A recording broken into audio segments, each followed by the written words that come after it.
I'm in my 4th year of owning a vintage clothing store, and each month so far in 2026, we've been just about on par as last year in 2025, if not slightly under per month. But after making these very tactical and nuanced changes to our business, we've been able to see instant growth. We've been attracting different types of customers. The customers have been willing to pay more for certain types of items. And just overall, the amount of foot traffic we have coming to the store, the frequency of which people are actually buying versus just walking in and walking out is also increasing. So I'm gonna share with you guys these 5 tips that have really been helpful. 2 of them are money focused, while the other 3 are focusing on your branding and what people think of your vintage store. Now getting into the first one, and this first one is talking about the atmosphere and feel of your store. There's 2 aspects to this. One, I see a lot of secondhand stores, a lot of vintage clothing stores, a lot of curated stores just cram their store with stuff.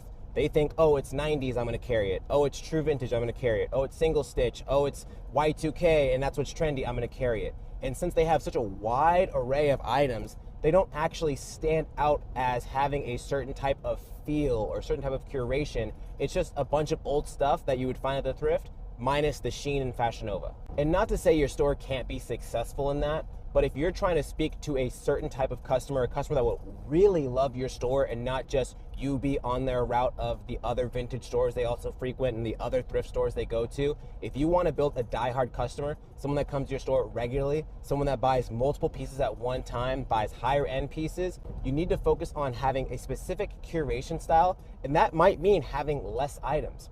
So I've seen tons of stores have two-tier racks throughout the entire store. They have rows and rows of t-shirts, rows and rows of sweatshirts. They have every type of item under the sun. Whereas for our store, within the past year, we have been downsizing the amount of rack space we have in our store. I would say compared to this time last year, at least 10 feet, if not up to 15 feet less of rack space on our floor. And initially, I think that was a negative thing, but then it allowed us to really think about what we are curating and what we're putting out on the floor. And that has been an absolute game changer for us. The people that are coming back to us or haven't been to us in a long time say the curation blows their mind. They get a better idea of what we stand for, the type of materials we focus on, type of aesthetic we focus on, and then it causes them to then spend more per item, cause them to buy more items, and it causes them to come back more frequently. So that's the first aspect, is just having less and being more specific on what you curate.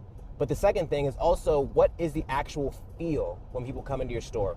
Is it Western? Is it rustic? Is it 90s nostalgia, which I think a lot of stores do? They'll have the, NBA player cutouts. They'll have the Bart Simpson dolls. They have a bunch of VHSs. And not to say it's a bad thing by any means, but I feel like a lot of stores drop themselves into that bucket because they think, oh, it's 90s, I'm gonna carry it. Versus, what about the 90s you like the most? Do you like 90s sports? Just have sports themes in your store. Do you like 90s cartoons? Just do cartoons. Do you like 90s movies? Just have movie memorabilia.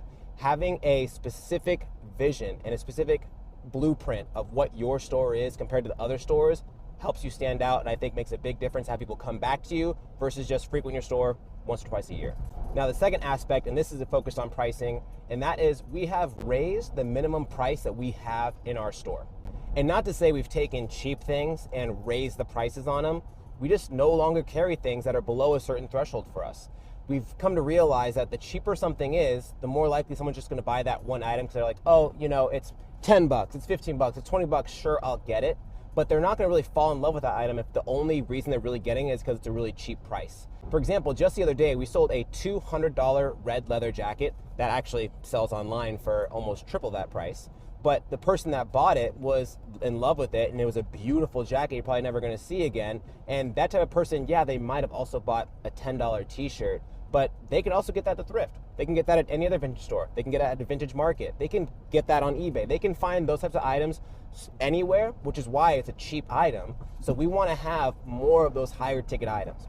So really, if you think about it, on the high end and the low end of our pricing, we've just raised the lower to mid tier a little bit and not had the bottom of the barrel type of stuff that you can just get anywhere. But let's say you have access to tons of stuff. You can get stuff for $1, $2. You're in a rural area where the thrift stores are packed with good stuff. You go to tons of garage sales, estate sales, and get stuff for dirt cheap.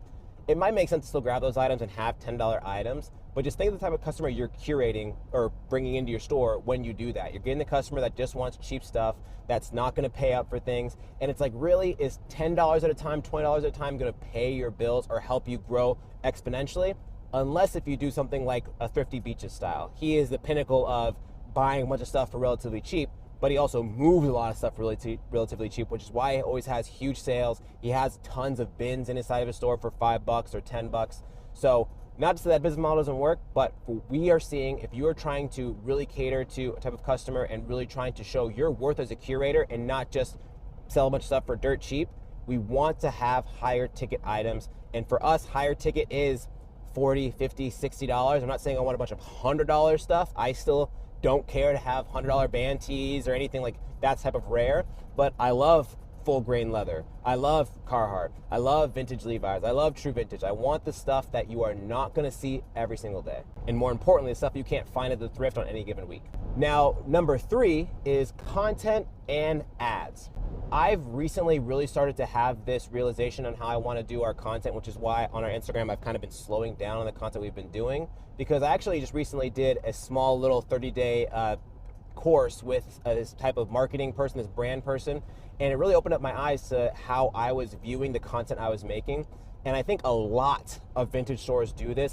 I would probably say like 60 to 70% of vintage stores do this, and I see them make content for other vintage resellers. For 99% of the people that come into our store, they don't care about vintage like that. They don't care about single stitch like that. They don't care about, eras and all these types of things. They care about aesthetics. They care about materials. Is it 100% cotton? Is it real leather? They like these more easy to digest things, these easier to understand things as they get more into fashion, more into being mindful of the items that they buy. But most people don't care if it's a 1972 Yankees da-da-da-da-da, or it's a 1940s bell-bottom Western, like, they just like, are they bell-bottoms? Are they good, nice, they fit me? Are they a good 100% cotton? I'll buy them. And now it's not to say you shouldn't want to maybe make content for resellers, maybe because you have a bunch of other really rare stuff, you have a bunch of true vintage that other resellers are probably the ones that are going to appreciate that stuff and also potentially buy that stuff off of you. But if you have a mixture of stuff from Y2K to the 90s to the 80s, 70s, and so on, most people don't care. Unless you make your content focused on that type of person that would care about that type of content, that's when you really unlock your business and able to get the customer that's willing to pay more for stuff, that knows what they're looking at. It is not like, wait, why are these Levi's $20 and these Levi's $80? I don't get it. Half of them probably don't even know what an orange tab Levi is. So with that being said, in regards to our content, what we're gonna be pivoting towards is more focusing on the material, more focusing on the quality, helping the customer understand what's good and bad, what's gonna last you a long time, what's timeless, what looks good on pretty much anybody versus the models that are 6'2", 140 pounds that can wear anything. We want to help the customer better understand how to build a timeless wardrobe, which is really what our brand has always been about. We want people to buy quality, buy less, and just have stuff in their closet they love forever. Or if they don't love it forever, they bought quality stuff that they can go and resell to another buy, sell, trade, or sell it online. And with that aspect into ads, you need to be running ads at this point, in my opinion. If you are still trying to go viral, if you are copying other content that you're seeing going viral, like, you might get lucky and go viral one time, but viral doesn't mean anything at this point. I've seen so many accounts that will have like 1,000 followers, but they had one video that did like 12 million views on it. And yeah, that video might have brought them 100 new followers, but if they're only bringing followers because you went viral, is that someone that actually is going to fall in love with your brand? Like, I've never really seen something go viral that like, I'm like, oh, this is so sick. It's usually the accounts that are smaller that only get 50 likes, 100 likes on a post that I'm like, oh, this is cool, because they're not trying to trace a trend. They're not trying to please the algorithm. They're making stuff true to them, and that's how you build real customers. So when it comes to your content, make sure you're making content speaking to the customer that you want to cater to, that would understand the type of curation you do, and put money into ads so people can see your stuff. Ads can be tricky at first, but after you do it more and more and just put a little bit of money here, a little bit of money there, it makes a world of difference. Now, number 4, which I think a lot of people might not agree with me on, but that is having a clear pricing structure, that there's no gimmicks, and it's very easy to understand as people look from piece to piece in your store. And so for us at our store, what that clear pricing structure has been pricing things by $10 increments. So for example, we might price a pair of silver tab Levi jeans at $40. We might price a pair of faded modern 505 jeans for $30. we might price a pair of Y2K flare jeans that are modern for 20 bucks. And this allows people to more clearly see the pricing difference, especially if, let's say, you had two pairs of silver tabs and one was priced at 40 and one was priced at 50. They can look at both of them, let's say both of them are the same size and the same color, and a person might be considering buying each one. They can look, okay, why is this one 40, why is this one 50? Oh, I see the 41 has a little stain on it, or the 51 has a better fade on it, or the $40 one is just not 100% cotton, it's 99% cotton, or whatever it might be. Having a very clear pricing structure allows people to get behind the higher priced items a little bit easier and more likely to be confident into buying that item.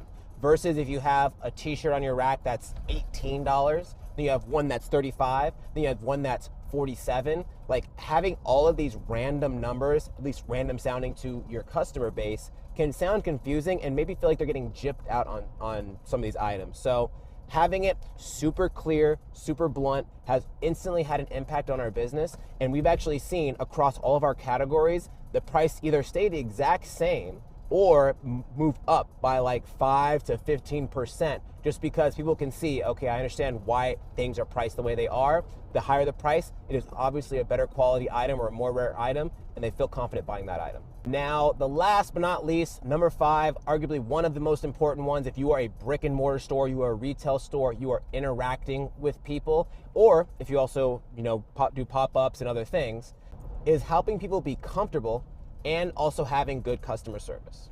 I've been into some stores where they don't even look up from their phones to acknowledge you. The store just looks nasty and dusty all around. The racks are all crazy and clothes are draped all on the top. Or there's just like not a place to like sit down and maybe take a second. Or if someone comes with a group of friends, one friend has no interest in buying clothes, they can sit on a nice comfortable chair or couch while the other friends are looking around and shopping. It might be claustrophobic. Again, going back to the beginning where we talked about stores just have tons of stuff. They're curating anything that they think they can flip for a penny. So they have a really packed store. But having a store that's breathable, having a store that's comfortable, allows people to sit down, having a store where they feel welcomed and you greet them with a smile, you say hello, you chat with them a little bit as you check out. I personally, one of the reasons why I love having a storefront is I love interacting with people. Sometimes you can get the hint, people don't want to talk, that's totally fine. But a lot of times people will come up to the register and say, oh yeah, I'm grabbing this, I love it, and be like, yeah, I love it too, and it'll be great for spring, or it's a good color, or they'll talk about how it reminds something they wore when they were a kid, or their parents had something similar, or they've been looking for something like that for a long time. So these little interactions I have with customers, I really enjoy, and I know a lot of our customers really enjoy too. So it helps people feel comfortable because they are in a comfortable space, they can take their time, they don't feel rushed or overwhelmed because there's so much stuff in there, and then it allows people to not feel weird about coming back. They know they can just walk right in, they'll be greeted with a smile, they can take their time, even if it's busy, it's not like they're shoulder to shoulder with people. And I think that is a very, very underrated aspect in a lot of stores nowadays. Like, you don't have to be over the top, you don't have to be on top of people's, on their neck and breathing down it, but having a big smile and being able to have a little bit of chit chat goes a long way. And so we've been implementing those 5 things over the past about 3 to 4 weeks at our store, and just based off of looking at the numbers alone, it has been an absolute game changer for our business and helped us grow that much more in such a short period of time. And we know because, again, focusing on having good customer service, we talk to the customers, and even our repeat customers are impressed. Our repeat customers come more regularly. We have new people coming in just like literally with their mouth agape when they walk into the store because it feels like a cool, unique space. The pricing's clear cut. It's not a bunch of cheap filler stuff, a bunch of $20 t-shirts, $10 t-shirts. It's an experience that they can enjoy and they can come back and know they can trust our curation. At the end of the day, obviously they're coming for our curation and the items that they're going to wear, but the aspect of how they're going to do that is important. Because otherwise, if you don't have all these 5 key things kind of dialed in 2026 in this modern era where people can just buy anything online, you're going to get phased out. Thanks for watching to the end of the video. If you enjoyed the video, please leave a like. Let me know down below in the comments if there's anything you think I missed or if there's any other topics like this you want me to cover. And I will see you guys in the next video.